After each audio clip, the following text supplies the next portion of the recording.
तदेव लक्ष्यं सुदिनं तदेव ताराबलं चन्द्रबलं तदेव विद्याबलं दैवबलं तदेव लक्ष्मीपदेशेन्द्रियगम्परामि शन्नामि ध्रुवं देवो बृहस्पतिः ध्रुवन्त इन्द्रश्चाद्यक्षराष्ट्रं धारयतां ध्रुवम् तदेव लक्ष्यं सुदिनं तदेव ताराबलं चन्द्रबलं तदेव विद्याबलं दैवबलं तदेव धीमहि तन्नो धरां प्रचोदयात्। श्री महालक्ष्मी देवताभ्यो नमः। लक्ष्मी गणपतये नमः। ओम गणानां त्वा गणपतिं भवामहे कविं कवीनामभवस्रवस्तवं ज्येष्ठराजं ब्रह्मणां ब्रह्मणस्पदः शृण्वन्नो लोकहे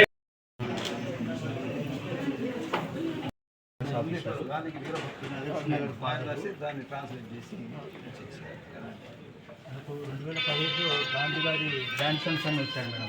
ఇక్కడ ఉంటుంది మనకు collected works of Mahatma Gandhi అందరి వాల్యూమ్స్ ఉన్నాయి. జానమ ధర్మశాస్త్రి గారు last work lights off inspiration అనేది చాలా ఇంట్రెస్ట్ అనమాట సార్. చాలా ప్రీతికరంగా ఉంది కానీ అది ఆవిష్కరణ సార్ ఇప్పుడు పడ్డారు. చాలా బాగా వరప్రసాద్ గారు సార్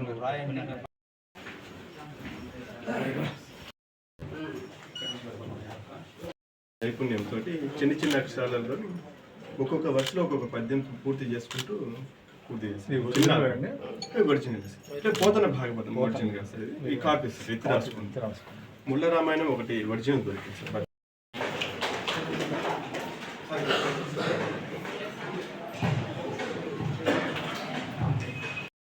జానమద్ది హనుమత్ శాస్త్రి జగమెరిగిన బ్రాహ్మీ మూర్తి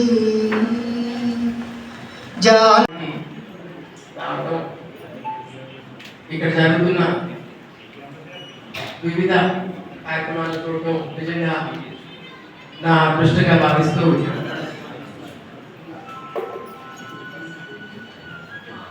నేను వచ్చినప్పటి నుంచి ఒకే ఆలోచనలో ఉన్నాను. ఇంతమంది పెద్దలు ఇంత పెద్ద పనులు జరుగుతున్నాయి ఈ ప్రదేశంలో ఏం మాట్లాడాలి, ఎలా మాట్లాడాలి, ఏం చేయాలి అని దాన్ని సరే ఆలోచిస్తూ ఉన్నాను. ఎందుకంటే ఇప్పటి వరకు ప్రతిదీ కూడా నేను వెనక నుంచి పనిచేసేదాన్ని.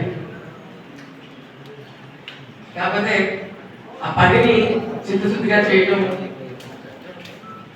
ప్రతిఫలం ఆశించకుండా మనం చేసే పనిని ప్రేమిస్తూ మన సంకల్పం ఎప్పుడైతే అది నిరంతరం మనకి ఇంకొక మంచి పనికి పునాదవుతుందని నమ్మే వాళ్ళలో మొదటిగా మా నాన్నగారు నాకు ప్రేరణ అయితే, మా అమ్మ నాకు దిక్సూచి లాంటిది.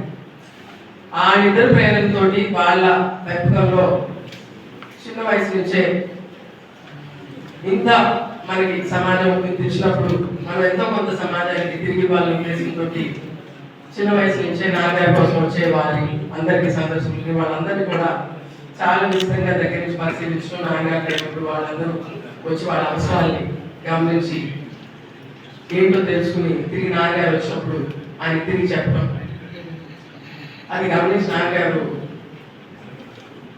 చిన్న వయసు నుంచి తిరిగి సమాజం పట్ల ఇతరుల సమస్యల పట్ల మంచి అవగాహన ఏర్పడుతుంది, ఏ దిశకు వెళ్తుందో అని చాలా విధాలుగా పరీక్షించేవారు. చాలా చిన్న వయసు నుంచి కూడా తెలుగు దినపత్రికలు చదవనేవారు. దాంట్లో నుంచి నాకు అర్థమయ్యే ఎలా అర్థమైందో రాయమనేవారు తెలుగులో.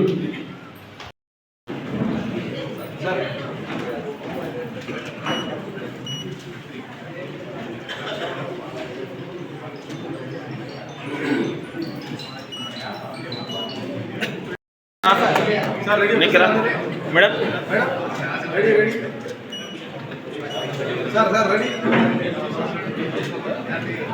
వెంకట గారు, అదేవిధంగా వెంకయ్య నాయుడు గారు ఇటువంటి పెద్దలు చేస్తున్న ముందుకొచ్చి ఇటువంటి